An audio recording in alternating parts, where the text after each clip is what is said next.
Mas, Lula, como que tá você, sua equipe, o PT em relação a isso? Porque a gente, meros mortais, a gente tá olhando o governo agora, tá tipo, mano, o que tá acontecendo, sabe? Aconteceu o Covid e as vacinações. Só um milagre. E etc. Então, tem muita gente que tá desesperado, tem muita gente que não tá botando mais fé, que tipo, mano, o Brasil já era. A gente quer uma solução, sabe? A gente quer, porra, quer olhar... Motivo pra acreditar, né? A gente quer um motivo pra acreditar, a gente quer o Brasil bem, cara, sabe? Ô, Mitica, é porque nós não temos governo. Você vai já Vamos pegar a pandemia como exemplo que você falou, Mitico. O que você, se fosse presidente, você, Mitico, se fosse presidente Vacina. e fosse uma pessoa séria, deveria fazer? Bom, você não é obrigado a entender de porra nenhuma, correto? Uhum. Ele já fala que não entende de porra nenhuma mesmo. Mas você, então, chama o seu ministro da Saúde, convoca um grupo de cientistas, que nós temos muitos cientistas bons, sabe, convoca os secretários de saúde dos estados, você cria um comitê de crise, e esse comitê de crise passa a orientar a sociedade brasileira. Então, toda vez que for para a televisão, o comitê de crise está dizendo, olha, isso tem que fazer. Tem que comprar vacina. A vacina é muito importante, então tem que comprar vacina, vamos gastar o que tiver que gastar para comprar vacina. Tem que usar máscara, é obrigado a usar máscara. Você precisa efetivamente parar de participar de balada, parar de sabe, querer fazer festinha. Não dá, cara. Você tem que viver a vida inteira, não perca a sua vida. Se você tivesse um governo sério, isso teria acontecido.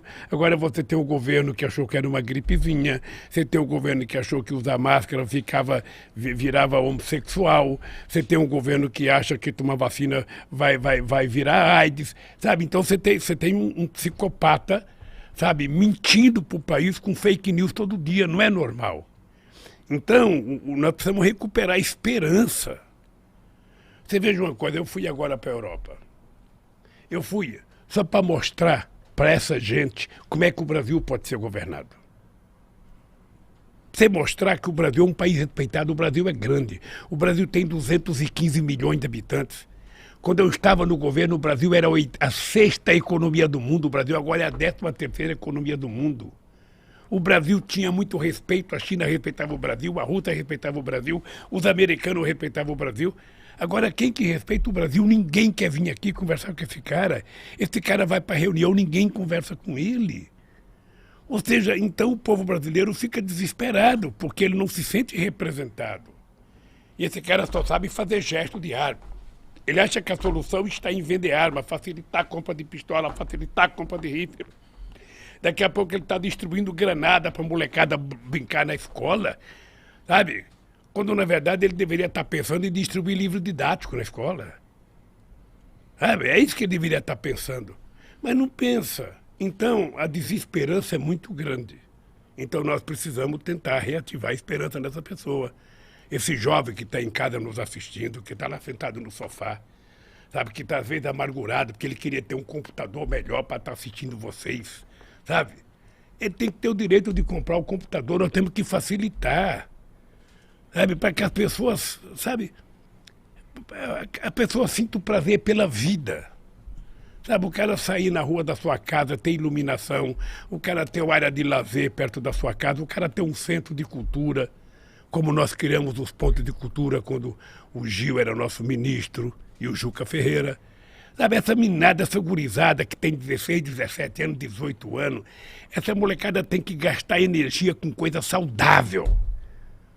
Sabe, não, mas não tem nada para ele fazer. Abre a porta de casa e vê a polícia tirando. Se colocar a cabeça para fora, toma um tiro. Sabe, todo mundo assustado, todo mundo com medo. Então, como é que a gente vai cuidar disso? Eu resolvi, sabe, entrar nessa briga outra vez. Eu não posso ficar quieto, sabe, com tanta gente precisando de gente para lutar. Então o senhor vai se candidatar? Eu estou pensando, por isso que eu estou dizendo, em março. Tá tentando buscar isso aí, a resposta aí. Querendo saber. Em março eu vou decidir. Porque depende de muita coisa, sabe? Depende de muita coisa, não é só eu quero ser candidato, porque comigo tem uma coisa mais séria que eu não posso mentir para o povo brasileiro. Sabe? Qualquer um que é candidato pode contar a mentira que quiser. O cara nunca fez, o cara vem aqui e fala, eu vou fazer isso, não fala assim? Uhum. Eu não posso fazer isso.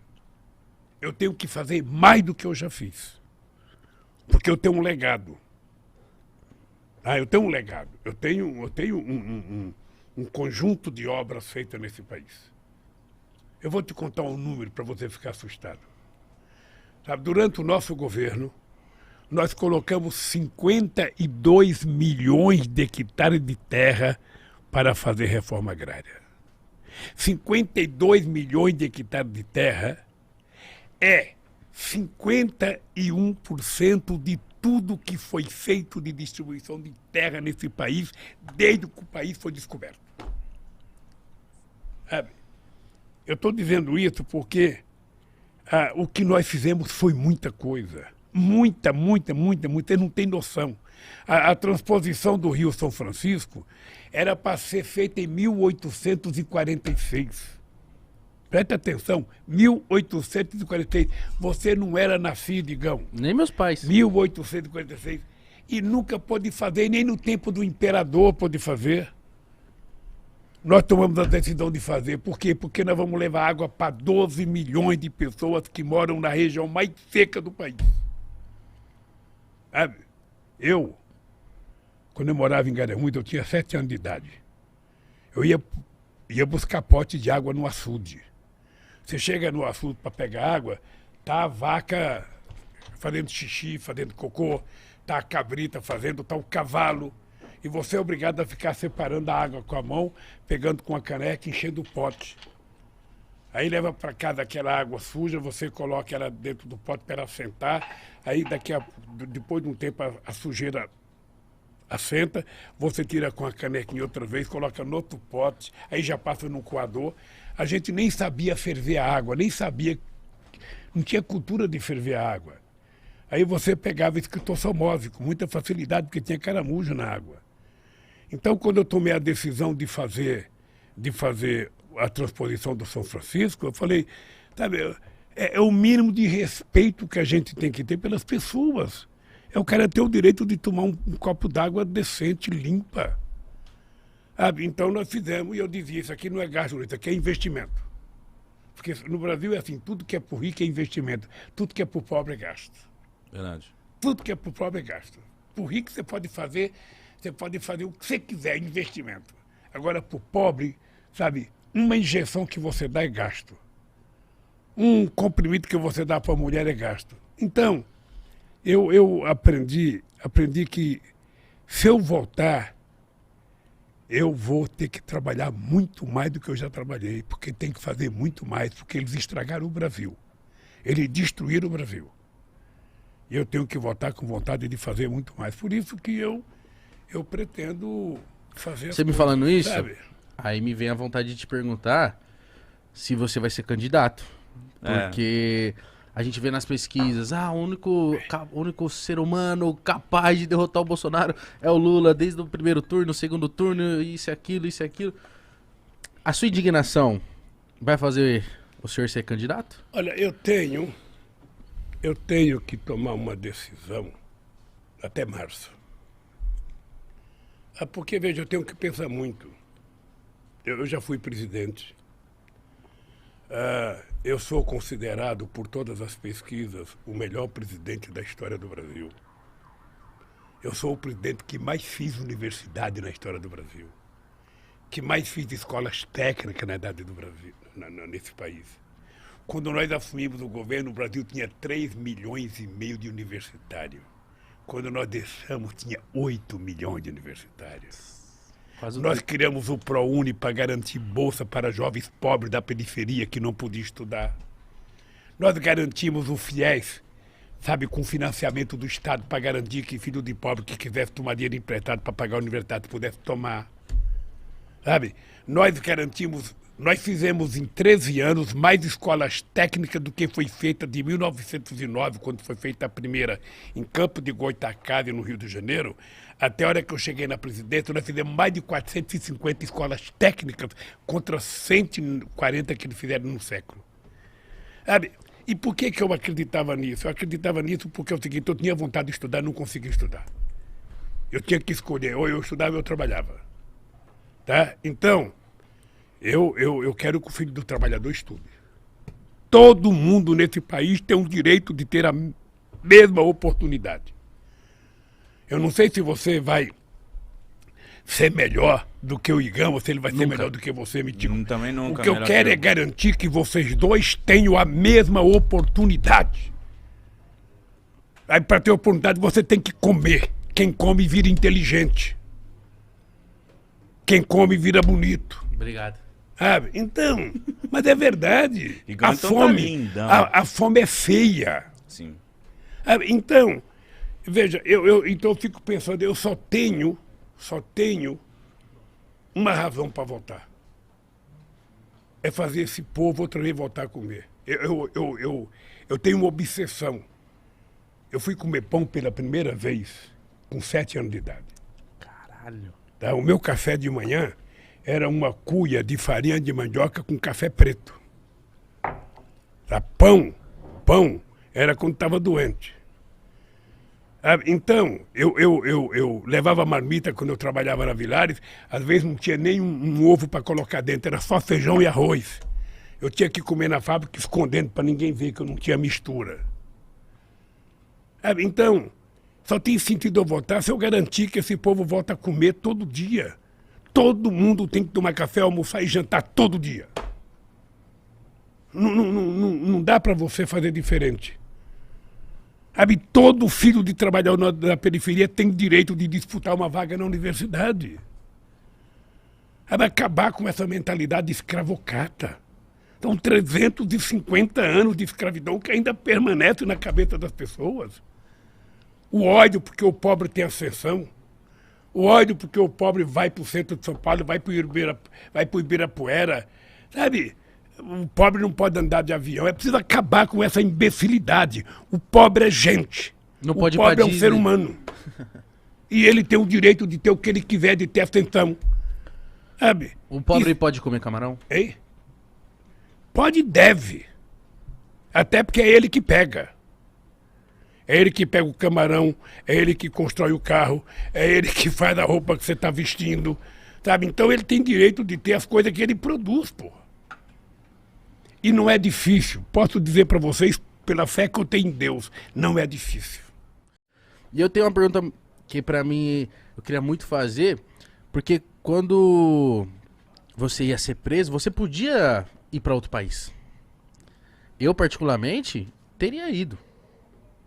Eu falei, caramba, ser preso, perder a sua liberdade é a coisa mais preciosa que a gente tem na vida. Por que você não escolheu sair pra outro país? Porque te ofereceram, né? Querido Igão, é uma coisa... Eu jamais... Eu vou contar uma pequena história para vocês saberem o que eu estou falando. Minha mãe teve 8 filhos. Ela criou esses filhos sozinha, praticamente. Não foram poucas as vezes em que a gente não tinha o que comer em casa. Eu morava no fundo de um bar. O banheiro que a gente utilizava era o banheiro que os bêbados do bar utilizavam. Nossa Senhora. Era lá que tinha que tomar banho minha irmã, minha mãe e nós. Eu tinha uma vontade de chupar chiclete de bola. Naquele tempo chamava-se chiclete americano. Vocês não viviam, o pai de vocês ou o avô de vocês... Quer dizer, não? Sabe, aquele que fazia bola. Você não imagina a loucura que eu tinha de fazer uma bola. E nunca tive dinheiro para comprar o chiclete. Eu trabalhava quando o meu tio ia no banheiro do bar, ele pedia para mim tomar conta do bar, eu poderia roubar um chiclete e levar para casa. E eu não roubava, porque eu tinha medo de envergonhar minha mãe. Eu tinha um companheiro chamado Boquita. Boquita era filho de um cara sergipano, não esqueço nunca. Esse Boquita mascava o chiclete dele o dia inteiro. Quando esse Boquita ia jogar fora, eu pedia para mim. Nossa Senhora. Pedia. Não tenho vergonha de dizer isso, não. Pedia o chiclete borrachudo, sabe? Levava para casa, lavava ele, colocava um pouco de açúcar. Botava no congelador? E chupava um pouco. Tá? Eu tinha vontade de comer uma maçã. Naquele tempo tinha umas maçãs argentinas. Filho, eu tinha vontade de roubar uma maçã. Roubar e sair correndo e comer. Eu não roubava com medo da minha mãe.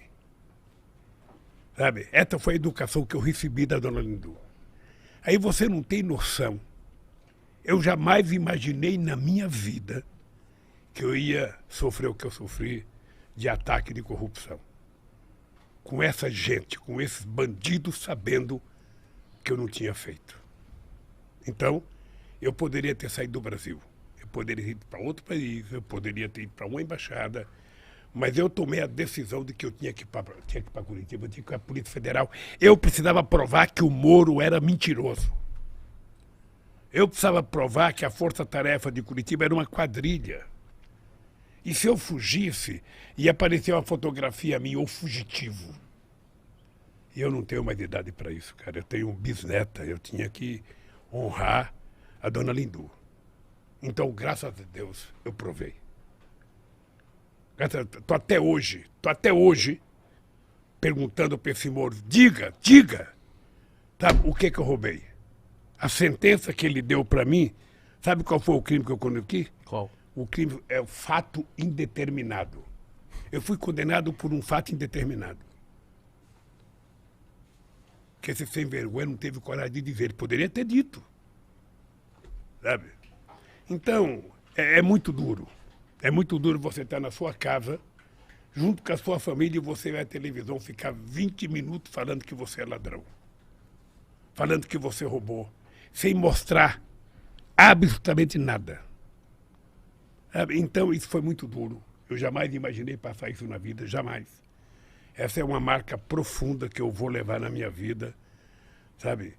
E eu ainda vou pensar bem, mas em algum momento eu vou processar, porque nem que for um tataraneto meu, quinquaraneto, sextataraneto meu, um dia vai ganhar um processo contra essa sacanagem que fizeram comigo. Você ficou quanto tempo nesse processo?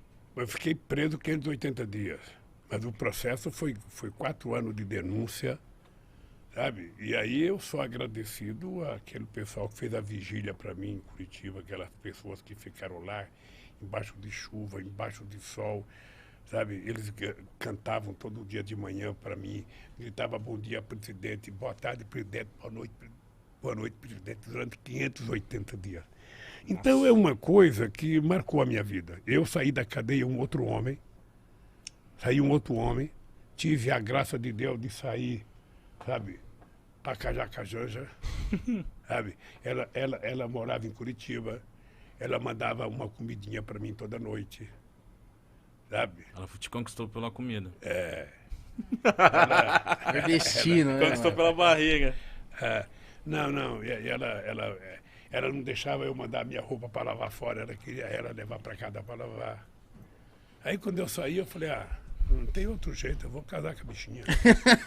Mas o que passava na sua cabeça lá dentro? O que você aprendeu? O que você falou que você virou outro... Olha... O que passava ali dentro? Mitico, é engraçado porque o sofrimento, às vezes, ele te ensina a ficar maior, mais generoso. Eu não podia ficar com ódio dentro da cadeia, porque senão eu tinha que ficar dando cabeçada na parede.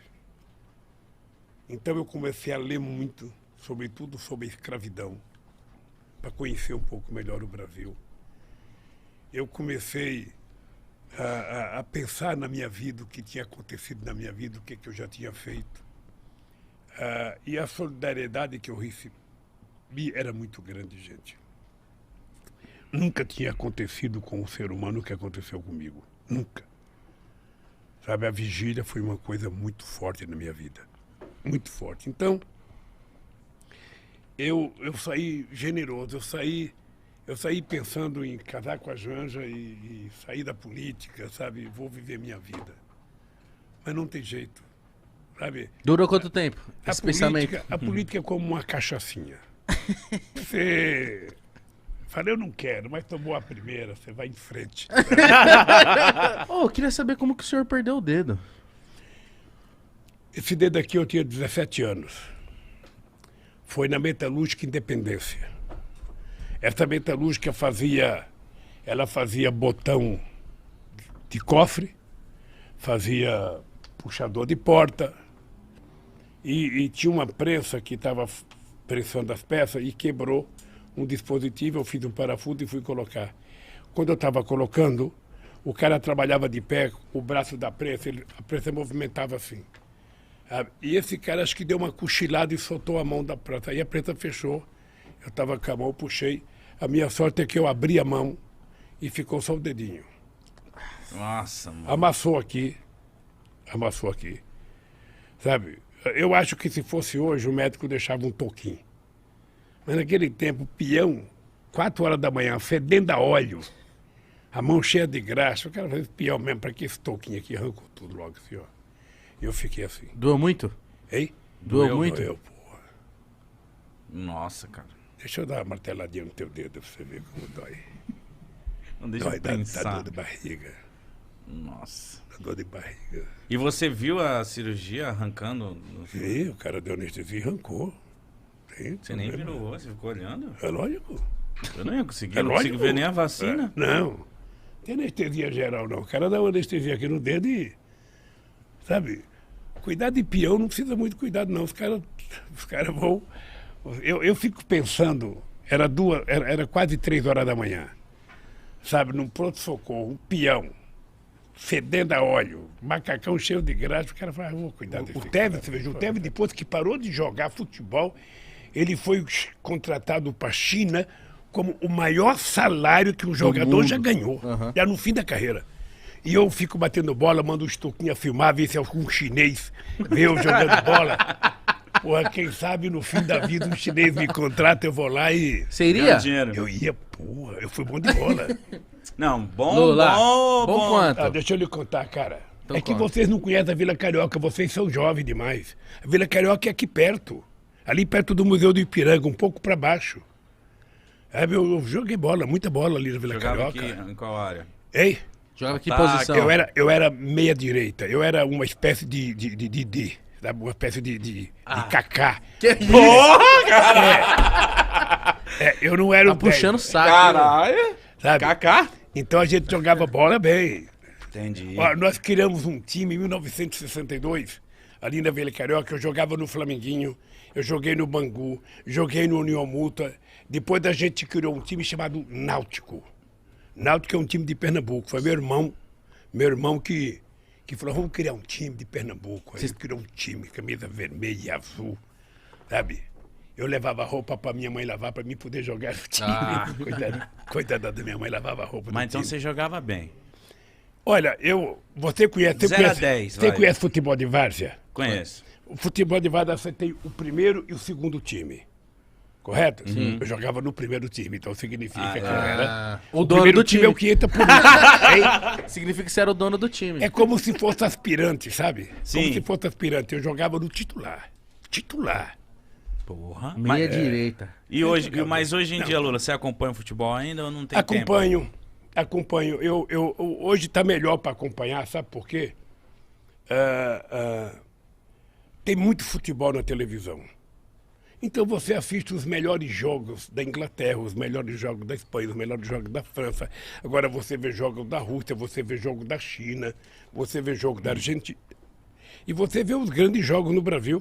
Sobretudo quando joga o Corinthians, porque quando o Corinthians joga sempre é um grande jogo. Muito. Sabe? Então eu assisto.